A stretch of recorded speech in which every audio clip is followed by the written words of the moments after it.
Familias que discipulan a sus generaciones. Capítulo 3. Entendiendo la salvación. Justificados. Por gracia fuimos justificados. Estamos viviendo tiempos de intensa luz como familias, donde guiados por el Espíritu Santo somos introducidos a un mayor entendimiento, entre otras cosas, del diseño divino para la Iglesia de Cristo y nuestra participación en su edificación. En relación a esto, debemos considerar tres ejes principales, claramente expresados en las Escrituras, que son determinantes a la hora de definir nuestra identidad y el obrar de Dios en nuestras vidas y a través de ellas según su propósito eterno. El primer eje es la paternidad divina. Dios en la antigüedad era algo lejano e inalcanzable al que Israel llamaba el Altísimo, Jehová de los ejércitos, Adonai, Yahvé, aquel al que el ser humano no era digno de nombrar por causa de su grandeza y santidad. Pero en el cumplimiento de los tiempos, este Dios que parecía tan lejano e inalcanzable, se hizo carne y habitó entre nosotros. Y a partir de allí, el nombre con el que nos relacionamos con Él es Padre. Tanto Jesús como los apóstoles utilizaron este nombre para establecer una relación filial de gran cercanía e intimidad al punto de que el apóstol Pablo introduce el concepto de Abba, o sea, papito querido. El segundo eje es la supremacía de Cristo. En el Antiguo Testamento, Cristo fue anunciado. Era solo una promesa. Todo daba testimonio de Él mediante figuras, tipos, símbolos y sombras, profetizando lo que sería la manifestación plena del propósito eterno de Dios, que es reconciliar todas las cosas en el Hijo. Aún así, algunos pudieron ver en esas sombras y figuras al Cristo como Abraham, por ejemplo, como lo leemos en Hebreos 11. Luego, Él fue encarnado en la persona de Jesús, pero ahora, en el nuevo pacto, todo eso es una realidad consumada. El Hijo es la plenitud de Dios, por el cual fueron creadas todas las cosas, y Él es quien está sobre todo y en todo. Él fue impartido en nosotros, que somos su cuerpo, y ahora debemos expresarlo. El tercer eje es el ministerio del Espíritu. En palabras del apóstol Pablo, el ministerio del Espíritu no es otra cosa que el nuevo pacto. En 2 Corintios 3, Pablo llama al antiguo pacto ministerio de muerte, y al hacer comparación con el nuevo pacto lo denomina el ministerio del Espíritu. Entendemos por ministerio del Espíritu la acción del Espíritu Santo llevándonos a una vida totalmente sumergida en la voluntad del Padre para la plena manifestación del Hijo a través de su cuerpo que es la Iglesia. Si tuviéramos que resumir en una sola palabra estos tres ejes principales, Dios Padre, el Cristo y el ministerio del Espíritu, que son transversales a todas las enseñanzas de la palabra de Dios, el término que abarcaría todo esto, que no es otra cosa que la plenitud de la divinidad, sin lugar a dudas es gracia. Pero al hablar de gracia, debemos evitar caer en la simplificación de pensar solamente en el perdón inmerecido de pecados y la base para nuestra salvación. Por supuesto que esto es gracia, pero también es mucho más. 1 Corintios 2:12 dice: nosotros no hemos recibido el espíritu del mundo, sino el espíritu que procede de Dios, para que entendamos lo que por su gracia Él nos ha concedido. Y a los Efesios Pablo les dice, en el capítulo 1, en Él tenemos la redención mediante su sangre, el perdón de nuestros pecados conforme a las riquezas de la gracia. Efesios 1:7. Estos dos textos nos dan una idea del alcance de la gracia. En dos frases, lo que por su gracia Él nos ha concedido y las riquezas de la gracia, el apóstol expresa la magnitud, profundidad y dimensión de este término, pero nos dice además que éstas solo pueden comprenderse mediante la revelación del Espíritu. Es esta gracia la que nos permite vivir y disfrutar a Cristo en toda su plenitud, y se nos exhorta en la palabra a que estemos firmes bajo el dominio o régimen de la gracia. Romanos 5:2 dice, por quien también tenemos entrada por la fe a esta gracia en la cual estamos firmes y nos gloriamos en la esperanza de la gloria de Dios. La gracia es el dominio en el cual estamos firmes, por lo cual debemos permanecer donde está la gracia. La gran batalla que debemos librar los hijos de Dios es mantenernos en la posición de gracia, ya que el entendimiento y la experiencia de ella nos llevará indudablemente a vivir de una manera más plena y a predicar un evangelio mucho más completo y exacto. La reconciliación que experimentamos con Dios en Cristo se sustenta en el poder justificador de la cruz. La justificación es mucho más poderosa que el perdón de pecados. En Jesucristo no solo hemos recibido el perdón de pecados, sino que además fuimos justificados. Romanos 5, 1 y 2 dice: Justificados pues por la fe, tenemos paz para con Dios por medio de nuestro Señor Jesucristo, por quien también tenemos entrada por la fe a esta gracia en la cual estamos firmes y nos gloriamos en la esperanza de la gloria de Dios. Plenamente conscientes de la paternidad divina, posicionados en la supremacía de Cristo y sumergidos en el ministerio del Espíritu, debemos asumir con gran placer, seriedad, pericia y responsabilidad la maravillosa tarea de suministrar las inescrutables riquezas de su gracia, primero en nuestras casas y luego a todo el mundo, para que en todo Dios sea glorificado y manifestado por medio de la Iglesia. Entendemos hasta aquí que la gracia es una economía, una mayordomía y una dispensación. Cuando la economía de Dios llega a nosotros, se convierte en nuestra mayordomía.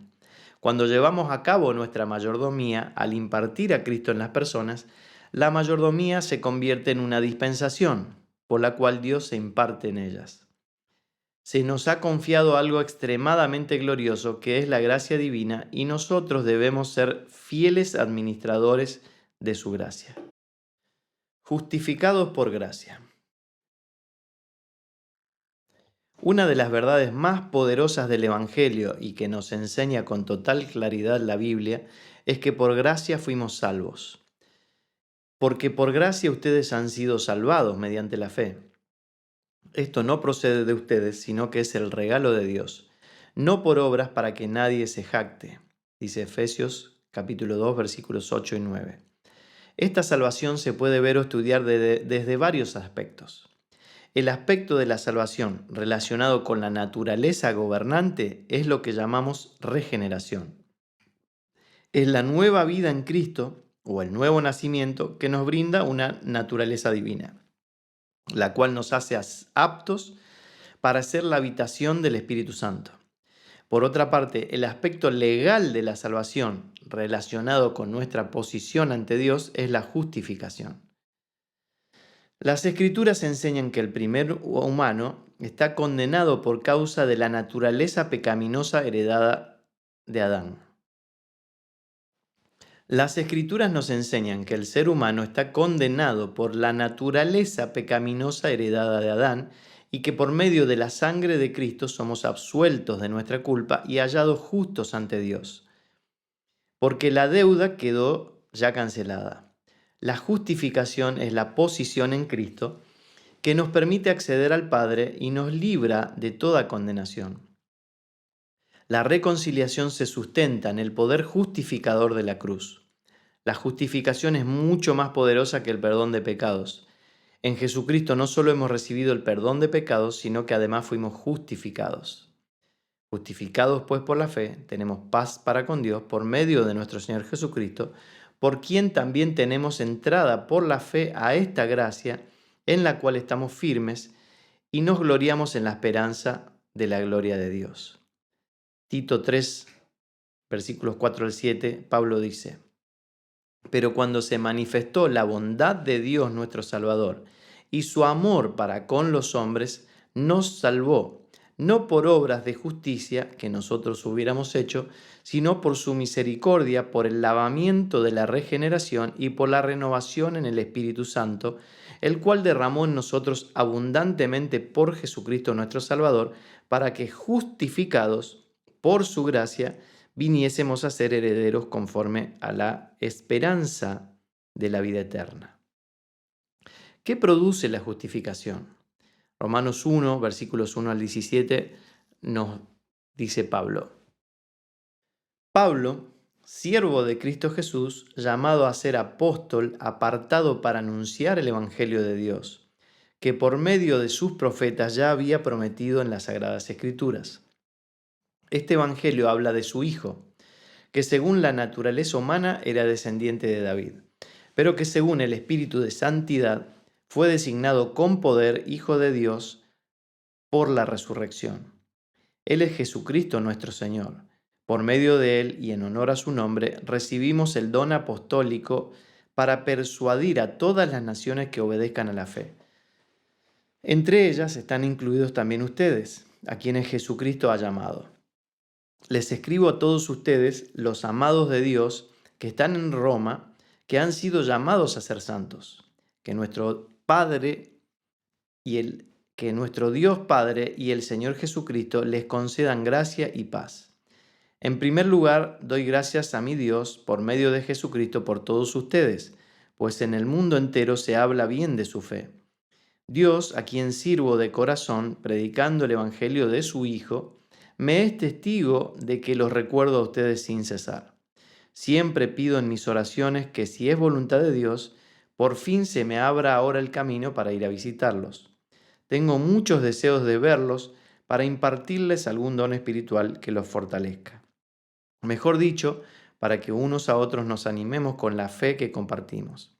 Quiero que sepan, hermanos, que aunque hasta ahora no he podido visitarlos, muchas veces me he propuesto hacerlo para recoger algún fruto entre ustedes, tal como lo he recogido entre las otras naciones.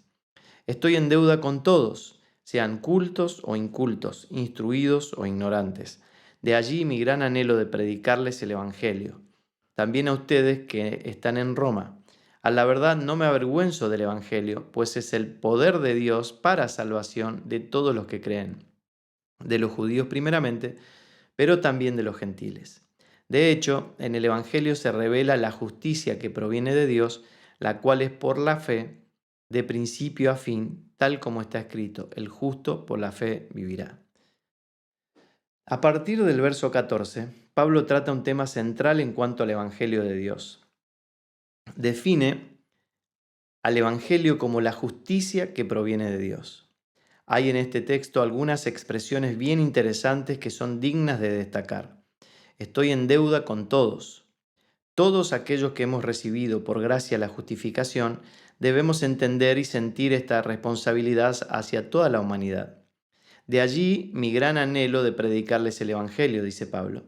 Un verdadero entendimiento y sentimiento de responsabilidad despertará un anhelo de predicar el Evangelio por todas partes. ¿Cuán grande será el anhelo de predicar? Tan grande como sea nuestro entendimiento de la gracia recibida. No me avergüenzo del Evangelio. No dice que no se avergüenza de llamarse evangélico o de ir a la iglesia. Lo que Pablo está diciendo es más profundo que eso. Pablo entendió cabalmente qué es el Evangelio, cuál es su alcance, su poder, su finalidad, y de eso él no se avergüenza y por lo tanto él es un portavoz del mismo Evangelio. El poder de Dios para la salvación de todos los que creen, dice Pablo. Este poder es para acceder a la salvación de Dios. Solo el poder de Dios puede otorgar la salvación gratuitamente al ser humano.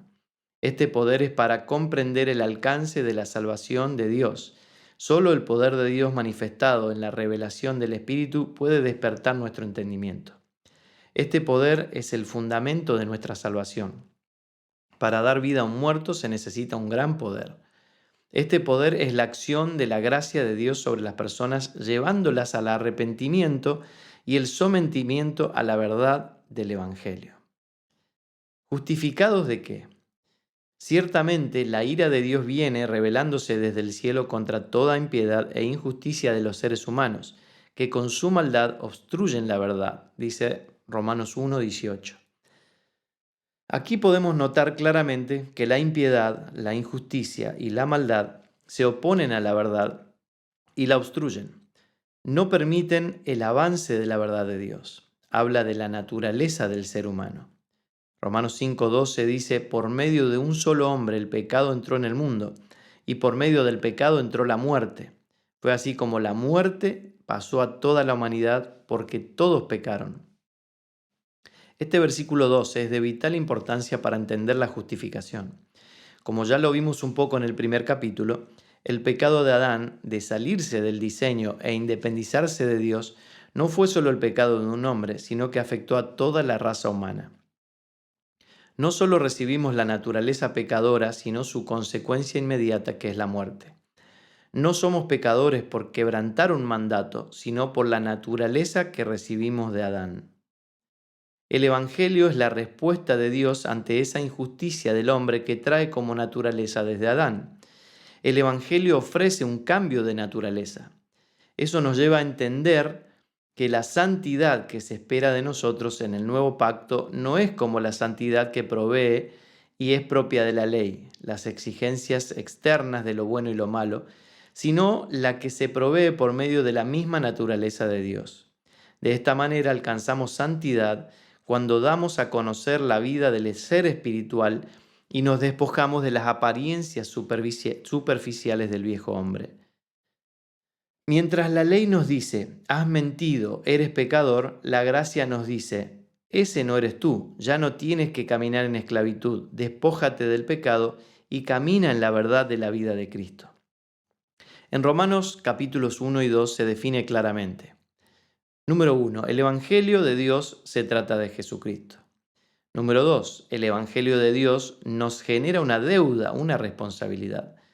Número 3, el Evangelio de Dios es la revelación de la justicia divina.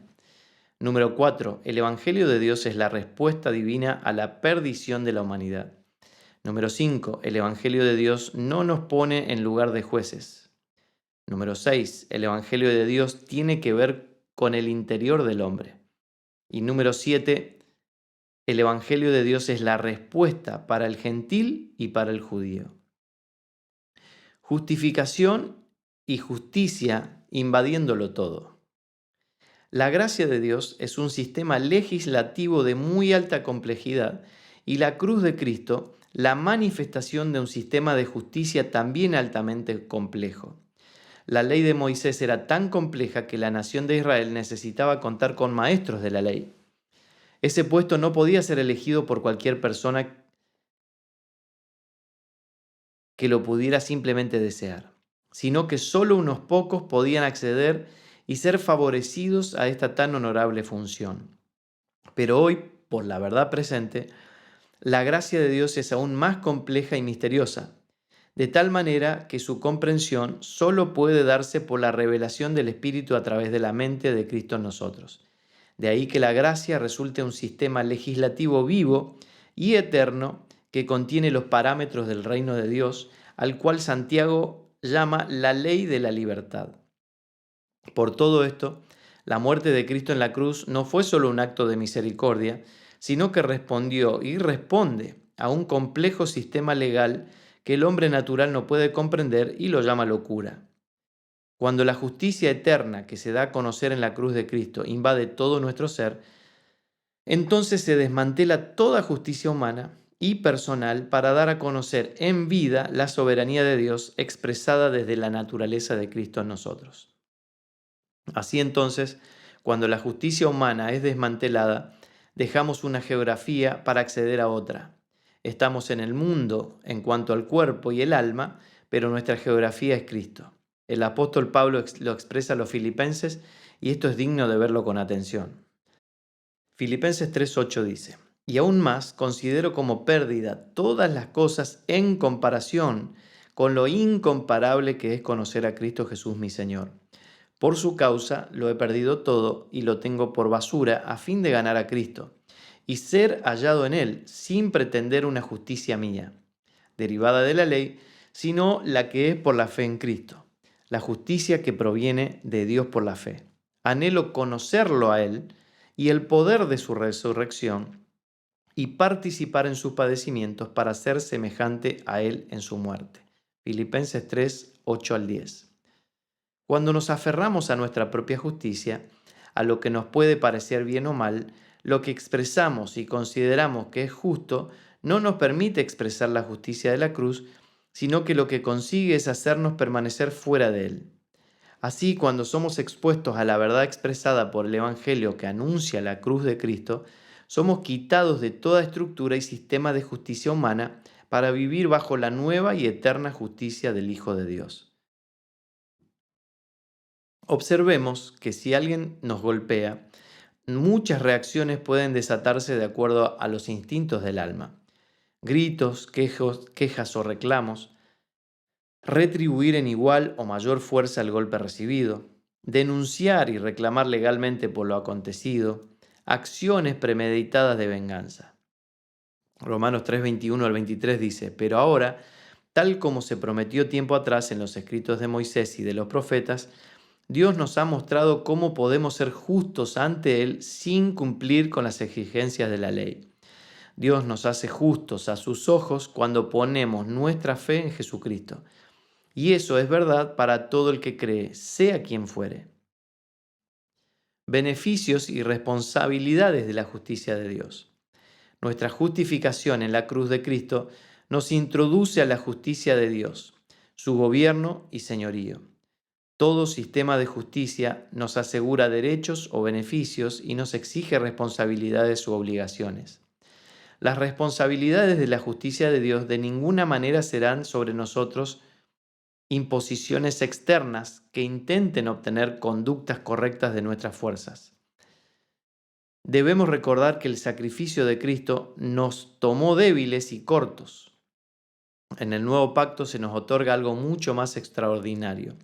Ya no somos conducidos por leyes o obligaciones externas, sino que Dios pone en nosotros mismos su ley en nuestra mente y corazón. Estamos hablando de la ley de Dios, lo cual es su propia naturaleza, su propia voz cargada de vida. No es una lista de requisitos, sino la voz misma de Dios en nosotros que nos lleva a producirle agrado. Romanos 3, 21 al 26 dice: pues todos hemos pecado, nadie puede alcanzar la meta gloriosa establecida por Dios. Sin embargo, Dios nos declara justos gratuita y bondadosamente por medio de Cristo Jesús, quien nos liberó del castigo de nuestros pecados. Pues Dios ofreció a Jesús como el sacrificio por el pecado. Las personas son declaradas justas a los ojos de Dios cuando creen que Jesús sacrificó su vida al derramar su sangre. Ese sacrificio muestra que Dios actuó con justicia cuando se contuvo y no castigó a los que pecaron en el pasado, porque miraba hacia el futuro y de ese modo los incluiría en lo que llevaría a cabo en el tiempo presente. Dios hizo todo eso para demostrar su justicia, porque Él mismo es justo e imparcial y declara a los pecadores justos a sus ojos cuando ellos creen en Jesús. La cruz pone en evidencia dos aspectos esenciales de la naturaleza divina. Su amor, por amor Él debía proveer salvación al hombre que se encontraba perdido. Y su justicia, esa salvación tenía un costo que debería ser pagado. Si Dios permitía que quedáramos bajo condenación, no nos hubiera amado. Si Dios nos salvara mirando para otro lado y nos perdonara sin pagar un precio por ello, no sería justo. El beneficio entonces es nuestra posición de justificados en Cristo. La responsabilidad es para con los demás humanos que necesitan esta justificación. Siempre la responsabilidad será para con los otros. Romanos 4, 20 al 25, Pablo dice: Abraham siempre creyó la promesa de Dios sin vacilar. De hecho, su fe se fortaleció aún más y así le dio gloria a Dios. Abraham estaba plenamente convencido de que Dios es poderoso para cumplir todo lo que promete. Y debido a su fe, Dios lo consideró justo. Y el hecho de que Dios lo considerara justo no fue solo para beneficio de Abraham, sino que quedó escrito también para nuestro beneficio, porque nos asegura que Dios nos considerará justos a nosotros también si creemos en Él, quien levantó de los muertos a Jesús nuestro Señor. Él fue entregado a la muerte por causa de nuestros pecados y resucitado para hacernos justos a los ojos de Dios. Viviendo en su resurrección. ¿Ignoran que todos los que fuimos bautizados en Cristo Jesús fuimos bautizados en su muerte? Pues por el bautismo fuimos sepultados juntamente con Él en la muerte, para que así como Cristo fue resucitado de entre los muertos por la gloria del Padre, así también nosotros andemos en novedad de vida. Porque así como hemos sido identificados con Él en la semejanza de su muerte, también lo seremos en la semejanza de su resurrección. Y sabemos que nuestro viejo hombre fue crucificado juntamente con Él, para que el cuerpo del pecado sea destruido, a fin de que ya no seamos esclavos del pecado, porque el que ha muerto ha sido justificado del pecado. Romanos 6, 3 al 6. En la cruz de Cristo fuimos plena y eternamente justificados. Esa justificación nos posiciona legalmente irreprensibles delante de Dios. En Cristo, en su resurrección, somos una nueva creación, sin historial y sin prontuario humano. Manifestamos la resurrección de la cual fuimos hechos parte cuando nos entregamos a una vida de piedad y oración en esa realidad, de plena confianza en Dios. Expresamos nuestra resurrección cuando nos despojamos de todo aquello que nos detiene en nuestra madurez, sabiendo que solo lo que hay de Cristo en nuestra vida puede ser llamado verdad. Todo lo demás solo es una vestidura que debe ser quitada. Romanos 5, 1 al 11 y 14 al 18, Pablo dice: Por lo tanto, ya que fuimos declarados justos a los ojos de Dios por medio de la fe, tenemos paz con Dios gracias a lo que Jesucristo nuestro Señor hizo por nosotros. Debido a nuestra fe, Cristo nos hizo entrar en este lugar de privilegio inmerecido en el cual ahora pertenecemos. Y esperamos con confianza y alegría participar de la gloria de Dios. También nos alegramos al enfrentar pruebas y dificultades porque sabemos que nos ayudan a desarrollar resistencia. Y la resistencia desarrolla firmeza de carácter, y el carácter fortalece nuestra esperanza segura de salvación. Y esa esperanza no acabará en desilusión, pues sabemos con cuánta ternura nos ama Dios, porque nos ha dado el Espíritu Santo para llenar nuestro corazón con su amor. Cuando éramos totalmente incapaces de salvarnos, Cristo vino en el momento preciso y murió por nosotros pecadores. Ahora bien, casi nadie se ofrecería a morir por una persona honrada, aunque tal vez alguien podría estar dispuesto a dar su vida por una persona extraordinariamente buena. Pero Dios mostró el gran amor que tiene al enviar a Cristo a morir por nosotros cuando todavía éramos pecadores. Entonces, como se nos declaró justos a los ojos de Dios por la sangre de Cristo, con toda seguridad Él nos salvará de la condenación de Dios. Pues como nuestra amistad con Dios quedó restablecida por la muerte de su Hijo cuando todavía éramos sus enemigos, con toda seguridad seremos salvos por la vida de su Hijo. Así que ahora podemos alegrarnos por nuestra nueva y maravillosa relación con Dios gracias a que nuestro Señor Jesucristo nos hizo amigos de Dios. Ahora bien, Adán es un símbolo, una representación de Cristo, quien aún tenía que venir. Pero hay una gran diferencia entre el pecado de Adán y el regalo del favor inmerecido de Dios, pues el pecado de un solo hombre, Adán, trajo muerte a muchos, pero aún más grande es la gracia maravillosa de Dios y el regalo de su perdón para muchos por medio de otro hombre, Jesucristo. Y el resultado del regalo del favor inmerecido de Dios es muy diferente de las consecuencias del pecado de ese primer hombre.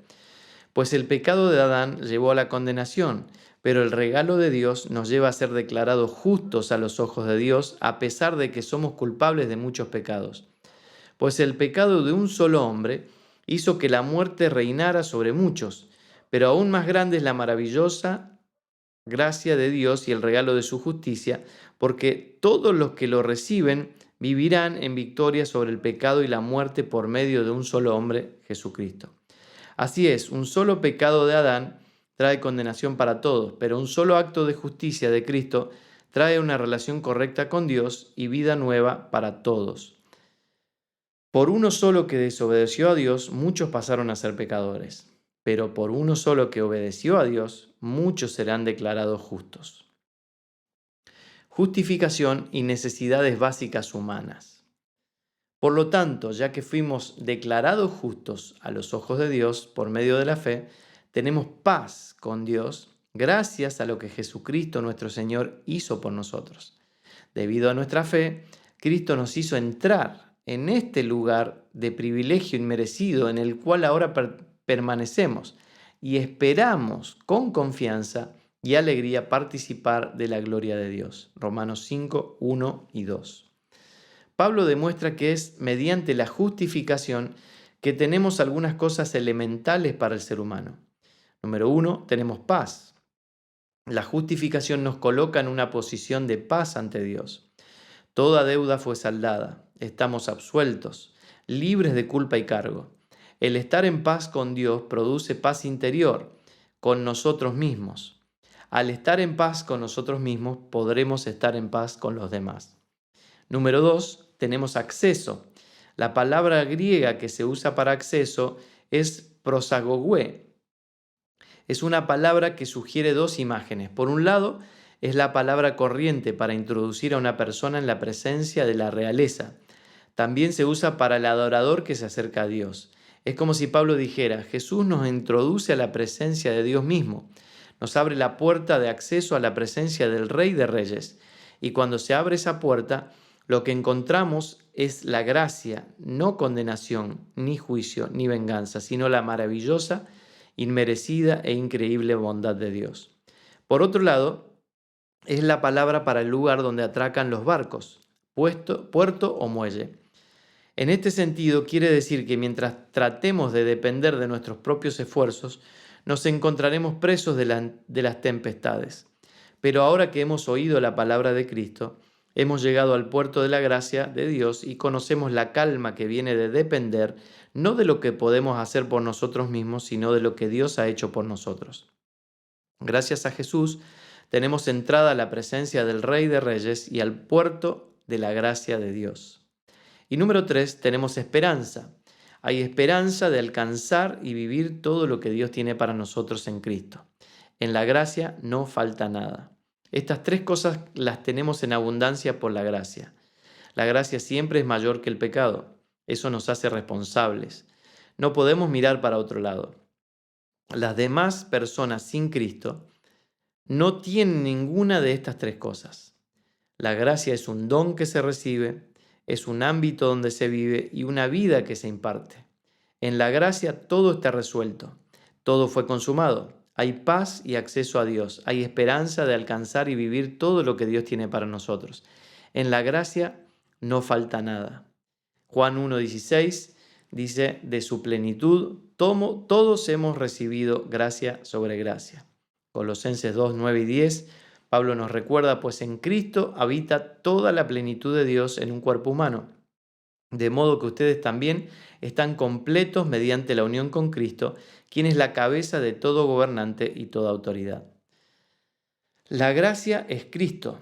La gracia es nuestro lugar de habitación, es el lugar donde tenemos todo, es el lugar de abundancia, es el lugar donde está todo resuelto. Sumergidos en Cristo. Ahora bien, ¿deberíamos seguir pecando para que Dios nos muestre más y más su gracia maravillosa? Por supuesto que no. Nosotros hemos muerto al pecado, entonces ¿cómo es posible que sigamos viviendo en pecado? ¿O acaso olvidaron que cuando fuimos unidos a Cristo Jesús en el bautismo nos unimos a Él en su muerte? Pues hemos muerto y fuimos sepultados con Cristo mediante el bautismo. Y tal como Cristo fue levantado de los muertos por el poder glorioso del Padre, ahora nosotros también podemos vivir una vida nueva. Romanos 6, 1 al 4. Quien murió al pecado no puede seguir viviendo en él, no por causa del castigo, sino de la naturaleza gobernante. Pablo habla del verdadero significado del bautismo. Por lo general, hemos visto el bautismo como un evento. De allí todas las discusiones generadas en cuanto a la forma del bautismo. Pero la esencia del bautismo trasciende al evento e ilustra cómo debe ser el estilo de vida de un justificado. Pablo dice que fuimos bautizados para participar de su muerte. Significa que nuestro estilo de vida es vivir sumergidos en Cristo, muriendo cada día y tomando nuestra cruz. A eso se refiere el apóstol cuando dice que llevemos una vida nueva. El Espíritu Santo opera en nuestras vidas llevándonos a la verdad. Y esa verdad es que la vida de Cristo ha sido puesta en nuestro espíritu por la regeneración. Cristo es la verdad y nuestra madurez es la tarea asignada al Espíritu Santo. Romanos 6, 6 al 11, dice: sabemos que nuestro antiguo ser pecaminoso fue crucificado con Cristo para que el pecado perdiera su poder en nuestra vida. Ya no somos esclavos del pecado, pues cuando morimos con Cristo, fuimos liberados del poder del pecado. Y dado que morimos con Cristo, sabemos que también viviremos con Él. Estamos seguros de eso porque Cristo fue levantado de los muertos y nunca más volverá a morir. La muerte ya no tiene ningún poder sobre Él. Cuando Él murió, murió una sola vez a fin de quebrar el poder del pecado. Pero ahora que Él vive, vive para la gloria de Dios. Así también ustedes deberían considerarse muertos al poder del pecado y vivos para Dios por medio de Cristo Jesús. Pablo establece aquí un paralelo entre Cristo y nosotros. Al resucitar Cristo, la muerte ya no tiene dominio sobre Él. Él venció al poder de la muerte. De la misma manera también ustedes, dice Pablo, haciendo una aplicación directa hacia nosotros. Establece una nueva condición sobre la cual podemos vivir, muertos al pecado, vivos para Dios. La lucha será siempre interna en relación al dominio, al gobierno. Es una lucha de naturalezas y eso dependerá de a quién obedezco. Romanos 6, 12 al 14, Pablo nos dice: no permitan que el pecado controle la manera en que viven. No caigan ante los deseos pecaminosos. No dejen que ninguna parte de su cuerpo se convierta en un instrumento del mal para servir al pecado. En cambio, entréguense completamente a Dios, porque antes estaban muertos, pero ahora tienen una vida nueva. Así que usen todo su cuerpo como un instrumento para hacer lo que es correcto para la gloria de Dios. El pecado ya no es más su amo, porque ustedes ya no viven bajo las exigencias de la ley. En cambio, viven en la libertad de la gracia de Dios. Si ya fui libre del pecado, ¿puedo seguir viviendo bajo su dominio? Sí. El pecado como naturaleza intentará seguir dominando y allí entra nuestra posición, como dominados o como dominantes. Necesitamos dejar de vernos a nosotros mismos como víctimas del pecado y comenzar a vernos como instrumentos de justicia. Desde la perspectiva divina, ya fuimos libres de la opresión y la esclavitud del pecado.